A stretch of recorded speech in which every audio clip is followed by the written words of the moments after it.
of the communication is preparing the mind of the other person. If the person is not willing, person is not ready to listen to you, then the proposal goes waste. Let's go to the next slide. Satya Vada Nyayam. Satya Vada means 7. Vada, you know, Idli Vada. So, what happened? One person from one state migrates from one part of the country and she goes to another state in the same country. Maybe somebody comes from Tamil Nadu and settles down in Delhi. Then that person goes to a restaurant and that person meets the waiter over there and that person says, what is the cost of the vada that will satiate my hunger? What is the cost of the vada that will satiate my hunger? He says, 5 rupees. Okay, then please serve me vada. First vada comes, he eats. Second, third, fourth, fifth, sixth. His hunger is not satiated. When he gets the 7th vada, he feels, yes, I am now satisfied. So he gets up, goes at the counter, billing counter, and the waiter from the kitchen shouts, 35 rupees. And this man very quietly keeps 5 rupees on the table.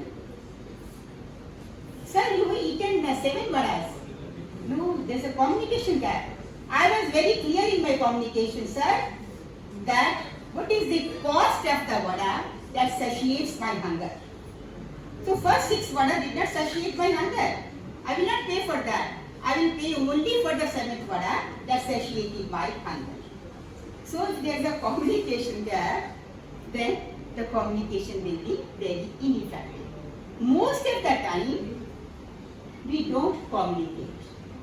Most of the cases of divorce in India are only on the basis of the fact that there is no effective communication. Most of the students do not qualify the simplest and the easiest of the subjects because they don't pay attention. Because there is a communication gap. Instructions are issued, that exam is there, you have to be there present and you don't have to shorten up your attendance, don't be don't be negligent towards the orders of the college. So in spite of that, when so many lapses occur, it shows the carelessness and not the communication gap.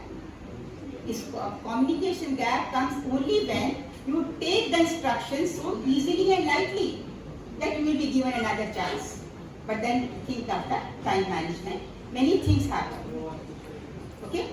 So when we talk about this communication, it's very important that it has to be. Now, Sapta Vada Nyayam is now clear that the communication has to be very simple, precise, and apt. You understand the meaning of apt? Sufficient. Apt means appropriate, not sufficient, appropriate. Okay. Now let's go to the next one. Understand the audience. I can see some of the faces in the audience who are sitting because they have no option. They are listening because they are under compulsion. They are looking at me steadily because they want to show that they are interested, but I can read your body language. So, when we talk about audience, it's very important that you understand the audience. And the kind of language one needs to use should be according to the level of audience. I'm reminded here of one anecdote from literature. Francis Bacon was an English author. He wrote very small essays for the readers of English. The length of the essay was not more than a paragraph. But they were very appropriate. And he was so shy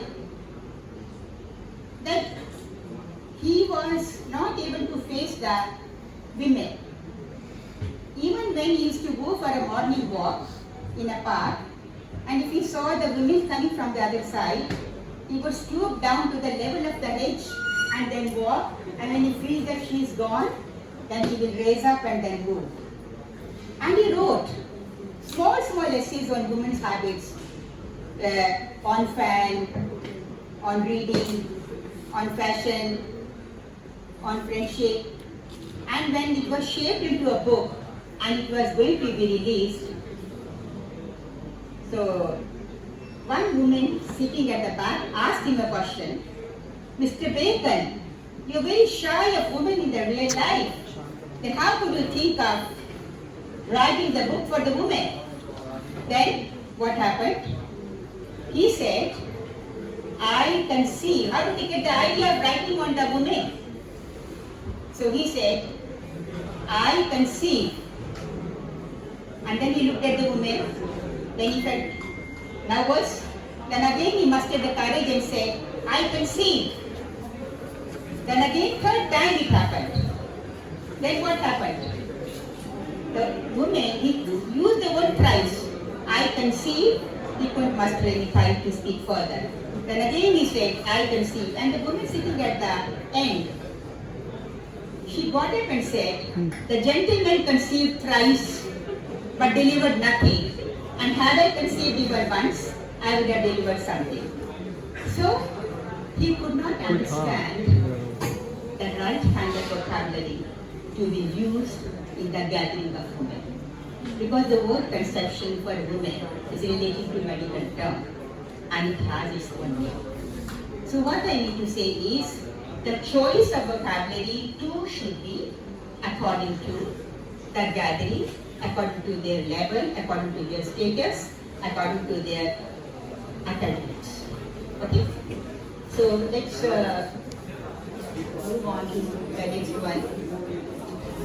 And that is, I can see a lot of students are sitting and huddled together and they have built a team and they are talking to each other.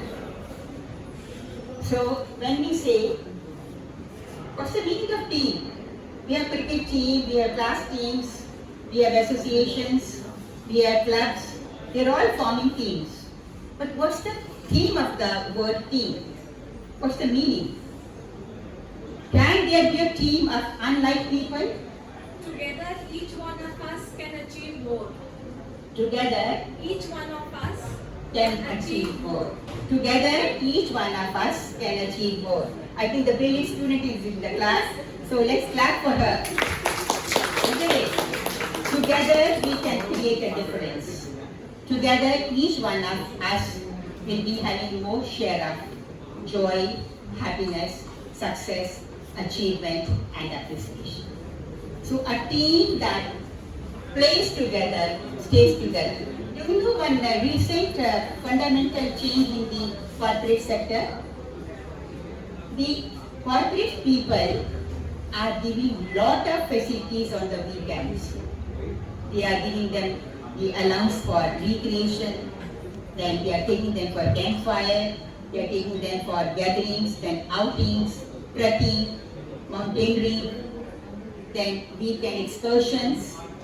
They are giving them allowance even to visit, pay a visit to beauty clinics for their personal grooming. Why do they do it? What's the idea? Why do it's a wise step. Why do they do it? It's basically a trust building exercise and an exercise in, yeah, very good. Yeah, come and tell me. So that they develop camaraderie among them. Yes. That's why. Okay. Any other reason? And they can work effectively if they will, try to gather some converging ideas together. Yeah. That's why. Basically, the concept is convergence. Convergence of ideology, convergence of energy, convergence of principles of work, convergence of organizational culture, so that they can work much harder, they can remain motivated, and they do not think of shifting their workplace. So a team that plays together stays together. Then another benefit is that when they are working together and they are building a team, so from top top to the bottom, all the employees, irrespective of their hierarchy, they all mix into one bunch and they share their ideology. As a result, what happens? Each one is opened up to seek and to receive the suggestions and give appreciations and also form a team which results into better output of the company. So this is very, very essential. Now when we otherwise, what happens at Indian level, Indian scenario, what happens at the bureaucrat level, the orders will be put up in the order file and it will be circulated. And then the reaction would follow. What do they think? Even on national holiday they are calling us to work. Then, if you are working as a team, you can be suggestive. And when the boss is one amongst you, then he can be more open to you and you will be more liberal to give your suggestions. So a team that stays together will be also creating the concept of equality, concept of friendliness, concept of cooperation.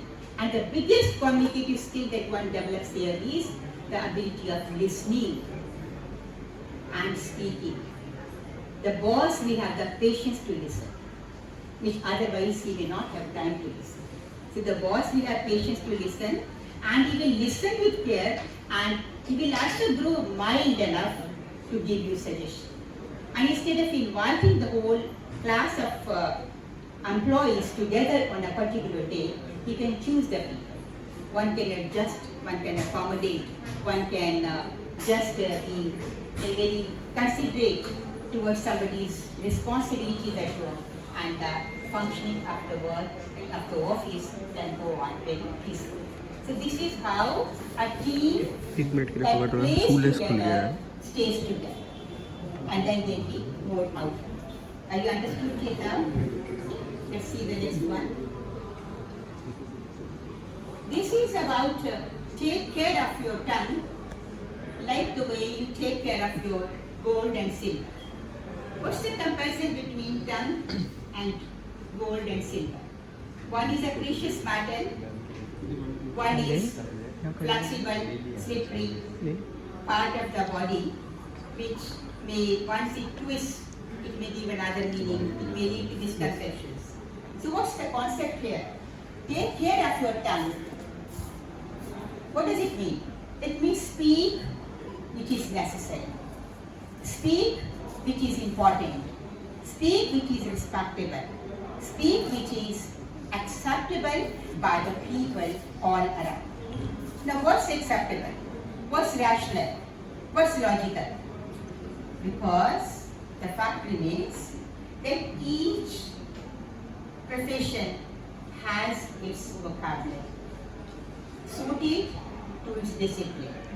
In army, the discipline is even if the families are invited for dinner on some occasions, especially Republic Day, Army Day, Soldiers Day, Canine Day, they are invited for dinner.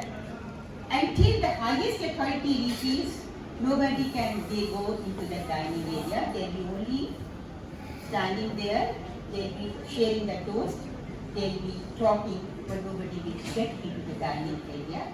And another thing is that only the highest authority will discipline first, his chair will be pushed back, he'll be seated first, then others will follow. Why does it happen? But in our families, what we do, if some elderly person comes, first of all we serve that person because that person should be able to digest the food. Then we also serve the children. Oh, they go off to sleep, they have to be taken care of. But at the official level, we have to see very clearly and we have to be very, very particular about the fact that your vocabulary, your choice of words, your deportment, your mannerisms, your etiquettes, your professional ethics have to be kept in mind, and the words must come from the mouth of the speaker like precious diamonds and gold. I mean, one should not use any word which may go against that fashion or that trend of the conversation. It should not degrade anybody. But here I have seen in India particularly, that many of the times we become very reactive. We show our anger, we show our disgusted reaction towards the particular proposal. And when this happens, then we are not able to win the favors. And then through our unparliamentary language, through our reactive behavior, we offend. So when we say that we need to talk wisely, we have to remain tight-lipped. Don't speak if there is nothing much to speak. And if you speak well, you will become a memory in the mind of the other person. And if you don't speak well, again you will be in the mind of in the memory of the mind of another person. But there is a difference between the two. In one flavor is pleasant, other flavor is unpleasant. Always choose your vocabulary properly. I remember, I think 15 to 20 years back, I was traveling back from Coimbatore to Delhi, and that was a day. In the evening, same evening, I had a business communication class for MBA students, and I was preparing. And I could not get a direct flight from Coimbatore to Delhi, so the flight had a halt for half an hour at Hyderabad. That time, ex-President of India, Dr. APJ Abdul Kalam, had just retired. And they announced, we welcome on board the Honorable ex-President of India, Dr. APJ Abdul Kalam. I had a question in my mind, that he is Maharaja, first citizen of India. He could have traveled, when he started playing in spite of being retired, he could have traveled from Hyderabad to Delhi and he started playing. But he chose the passenger plane, and that too he was sitting in the economy class. Just see the grace. His seat was number 1 on the right, and all the seats A, B, C, D, E, F, all 5 remaining seats were vacant. And after that the passengers. So while my seat was 5 corner. So when I was preparing my notes, I saw the way in the plane was lined up with the people. One by one, somebody was going there and taking a snapshot. I said maybe I forgot that that's Dr. APJ Abdul Kalam, because my mind was concentrating on the notes, the clippings I was preparing. Then I thought maybe some CEO of the company is there, but why should he be traveling in the economy class? Then I just said, oh my God, everybody is going, that's Dr. APJ Abdul Kalam. I also got up, I also went, and I wished him and I came back.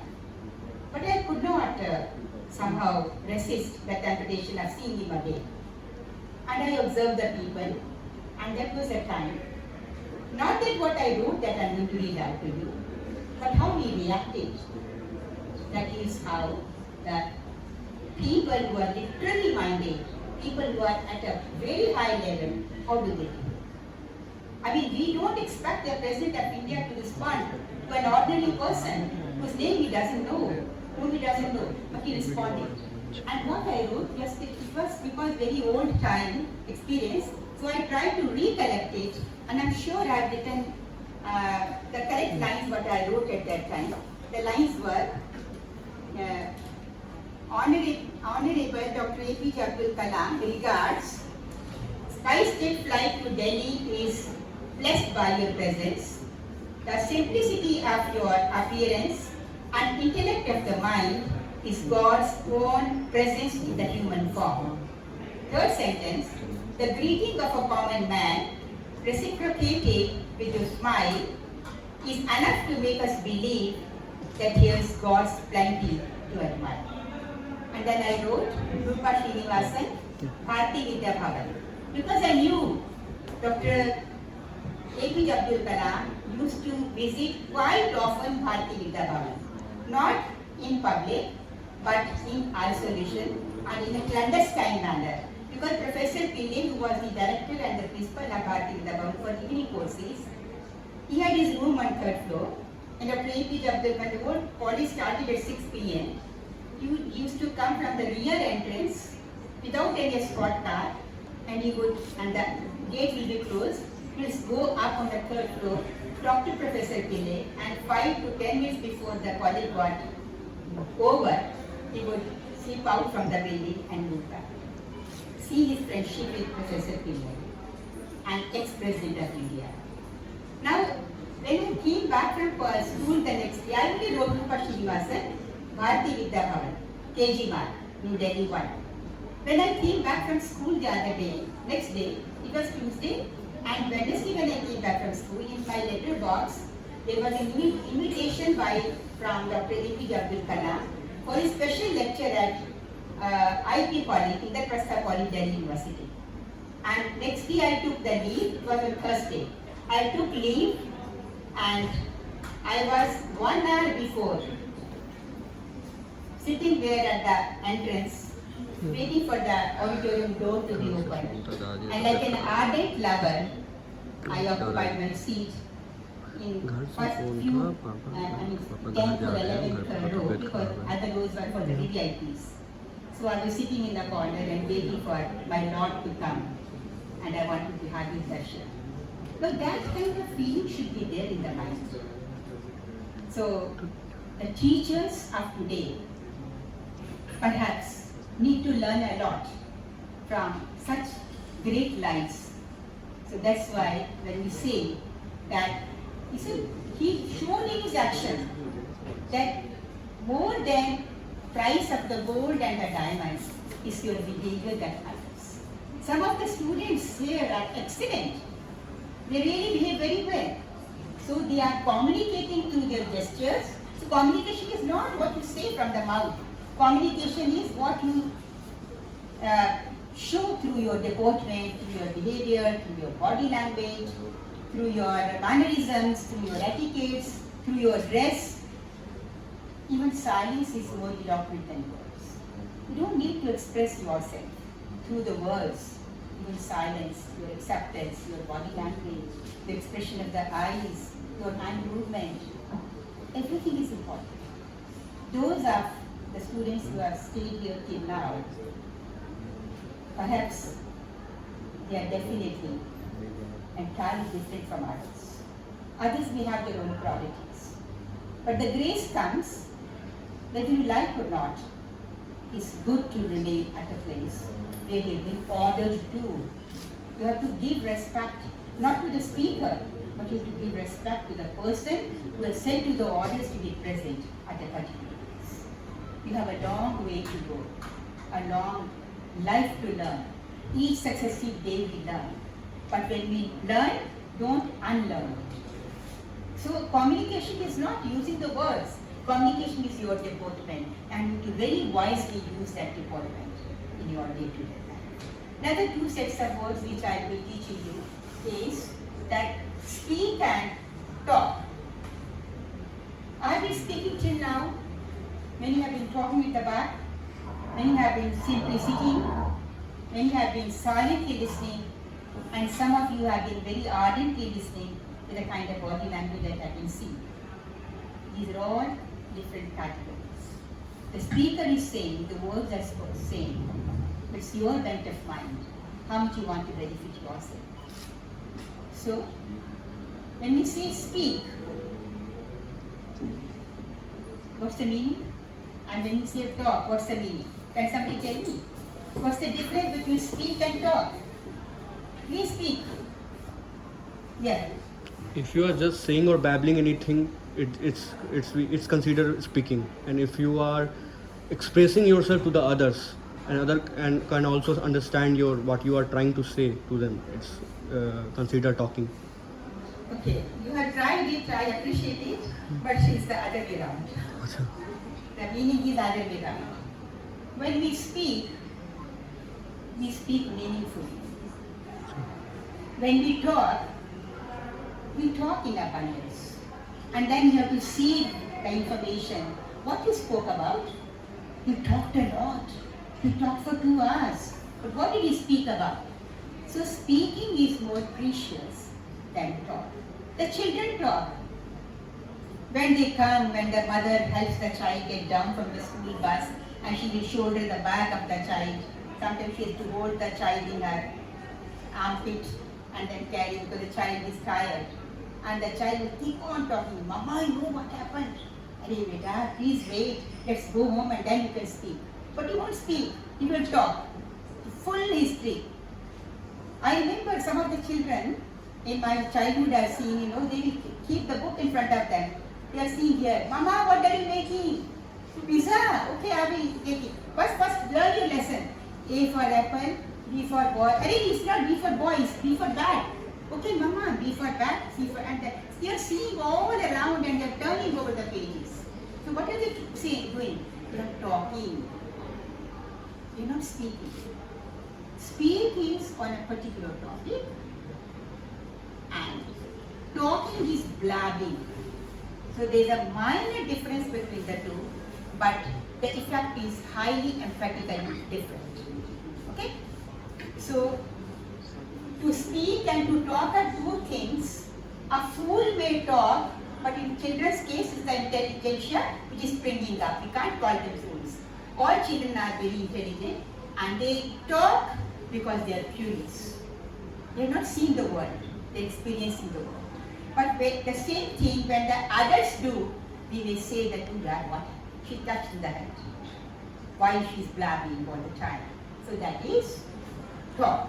A fool may talk, but the wise man speaks. So the meaning is entirely clear. The choice is yours, whether you want to speak or you want to talk. Till now I've been talking. I have not spoken anything much to your usage, but I think I have very emphatically made the meaning very clear to you that the difference between speak and talk is the same as attentive and inattentive child in that class. So let's move on to the next slide. Listening is a very, very important measurer skill.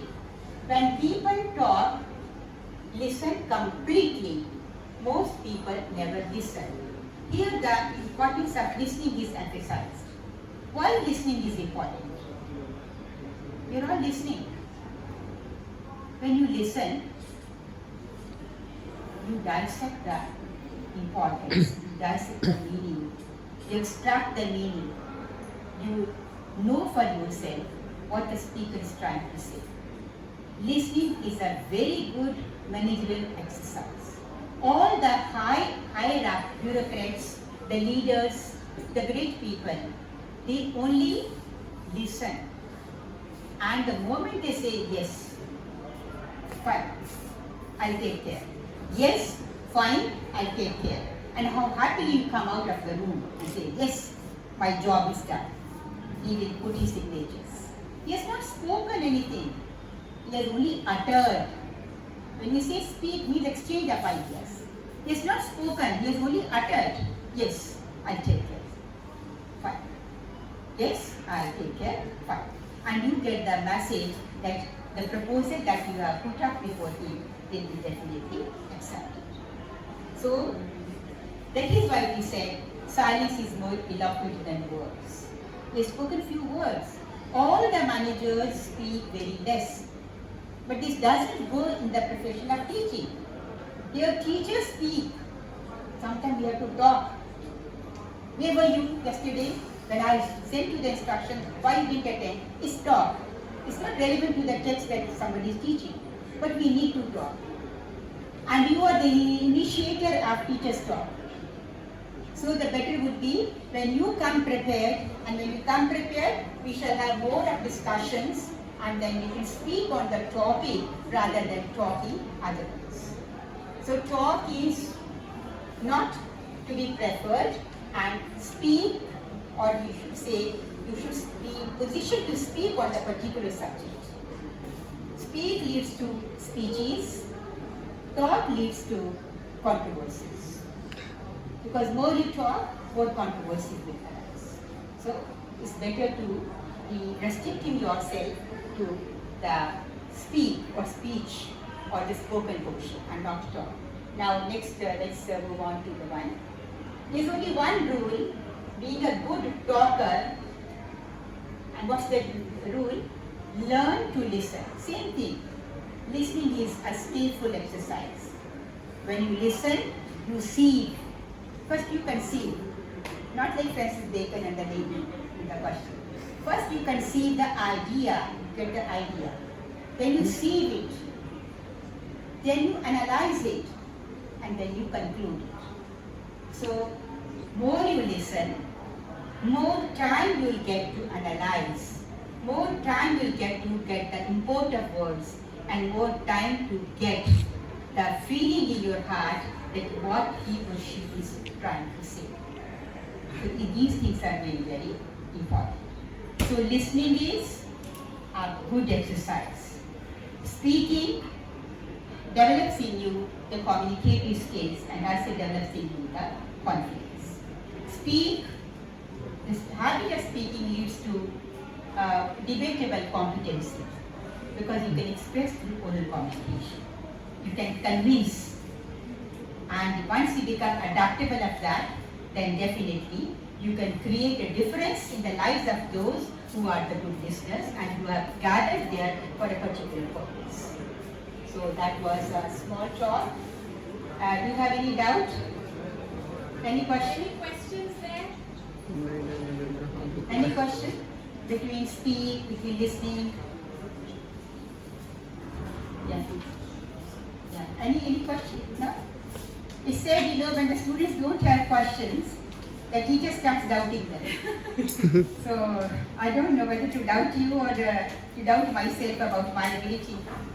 So I think I should take it on myself, and I wish that in the subsequent time when we have more offers to interact with each other, I would expect you to take a lead so that we can learn from each other.